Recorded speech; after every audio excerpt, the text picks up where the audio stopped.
Bienvenue dans le calendrier de l'Avent des contes de Noël.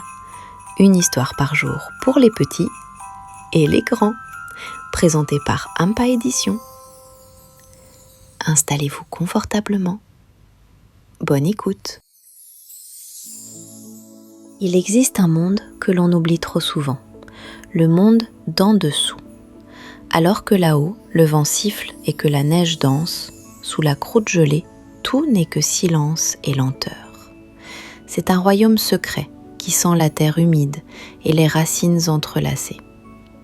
Dans cet obscur labyrinthe où le temps s'est arrêté, la vie continue au ralenti. C'est précisément là, niché entre deux grosses racines d'un immense sapin centenaire, que vivait Sally. Sally était une souris des champs, rousse, mais surtout une rêveuse.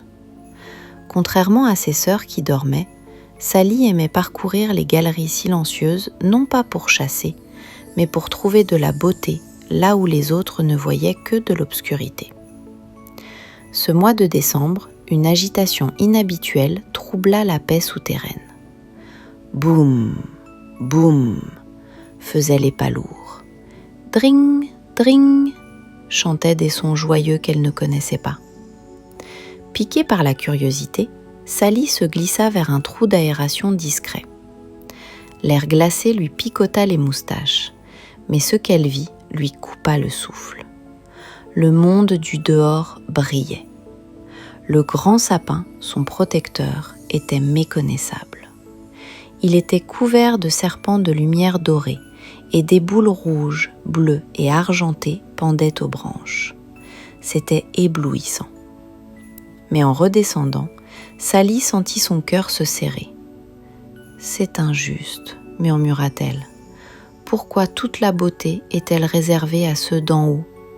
Ici, en bas, tout le monde dort dans le noir. Les racines, ces travailleuses infatigables, personne ne fait rien pour elles. » Elle regarda les racines, rugueuses et tristes. C'est alors qu'une idée folle, une idée lumineuse germa. Si Noël ne venait pas en bas, c'est elle, Sally, qui la porterait. Elle avait 3 nuits pour accomplir son miracle souterrain. La première nuit fut la quête de la lumière. Sally se souvint de la galerie des étoiles, un tunnel dangereux. Elle trottina courageusement et finit par trouver des éclats de quartz et de mica. Elle fit 10 allers-retours épuisants pour rapporter ses trésors. Avec de la salive collante et de la sève de pin, elle fixa les éclats sur les radicelles fines. Même dans la pénombre, ils scintillaient, comme des constellations prisonnières. La deuxième nuit fut celle de la couleur. Il fallait du rouge. Sally se tourna vers son garde-manger. Elle avait récolté des baies de houx et des graines d'églantier pour survivre. Son petit ventre gargouilla. Elle regarda les graines, puis les racines tristes. La beauté nourrit l'âme autant que la graine nourrit le corps, déclara-t-elle. Elle prit les baies les plus rondes, sacrifiant une partie de son déjeuner futur. Elle les enfila sur des brins d'herbe séchés pour en faire des guirlandes délicates qu'elle enroula autour des racines. La troisième nuit, elle chercha l'étoile. En fouillant près du terrier, elle trouva une écaille de pomme de pin. Tordue, un peu abîmée, mais parfaite en forme de flamme.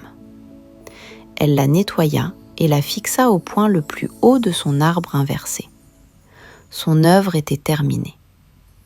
Sally recula, chancelante de fatigue. Devant elle se dressait un spectacle féerique. Les éclats de quartz renvoyaient la faible lueur de la lune, illuminant les baies rouges. C'était un sanctuaire secret. Eh bien, par mes anneaux, je n'ai jamais rien vu de tel en 6 hivers sous terre. Sally sursauta. C'était Théo, le vieux ver de terre grincheux qui vivait dans le mur. « C'est quoi tout ça, Sally ? Pourquoi as-tu gaspillé ta précieuse nourriture et ton énergie sur du bois mort ?» Sally regarda ses décorations avec tendresse. « Ce n'est pas du gaspillage, Théo, c'est un cadeau. » Un cadeau pour qui? Personne ne le voit à part nous. À quoi ça sert de faire quelque chose de beau si personne ne peut l'applaudir? Tu le vois, toi, Théo, dit-elle doucement.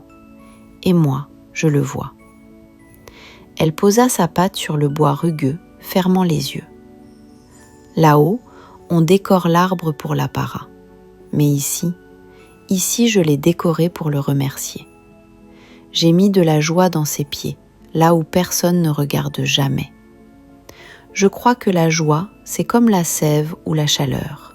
Ça remonte. Théo resta silencieux. Il regarda les petits cristaux de quartz. Pour la première fois de sa vie, il ne pensa pas à l'humidité du sol. Il se sentit juste apaisé. Il ressentit une étrange chaleur dans ses anneaux froids. « C'est joli », finit-il par admettre. « Très jolie petite souris. Tu as transformé notre trou à rats en palais de fées. » Avant de disparaître, il ajouta « Merci pour le spectacle. Joyeux Noël, Sally. » « Joyeux Noël, Théo. » Sally s'endormit avec un sourire béat. Si le sapin là-haut était si beau et si fort cette année, c'était un peu parce qu'il avait les pieds au chaud, entouré d'amour, de lumière et de magie, dans le petit salon d'une souris artiste.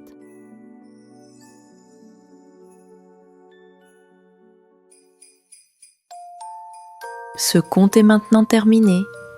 Une production Impa Édition. Abonnez-vous et activez les notifications pour ne pas manquer la surprise de demain.